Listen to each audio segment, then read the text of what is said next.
তিনার মুখে অক্সিজেন লাগানো, কিন্তু আরেকটা জিনিস দেখা যাচ্ছে যে ওনার শরীরের রক্ত চেঞ্জ করা হচ্ছে। এরপরে মিসেস উইলসন তাকে দেখে আরো খুশি হয়, বলে তুমি এখানে এসেছো, ভালোই হয়েছে। এই মহিলাটির নাম হচ্ছে মিসেস জেসেল।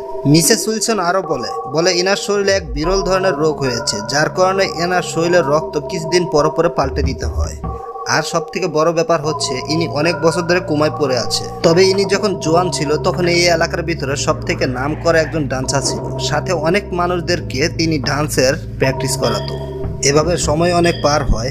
বাড়িতে অন্ধকার থাকার কারণে লুসি একটা জানালা খুলে। লুসি লক্ষ্য করে জেসেলের গলায় একটা চাবি। এই বিষয়ে মিসেস উইলসনকে যখন লুসি জিজ্ঞাসা করে তখন মিসেস উইলসন বলে আসলে জেসেলের একটা মেয়ে ছিল বোবা, কিন্তু এই মেয়েটির হঠাৎ করে একটা বিরল রোগের কারণে মেয়েটি মারা যায়। এরপর থেকে জেসেল একলা হয়ে পড়ে। জেসেল আবার অনেক বড় লোকও ছিল, কিন্তু শেষ বয়সে যাতে ওনার কষ্ট না হয় সেজন্য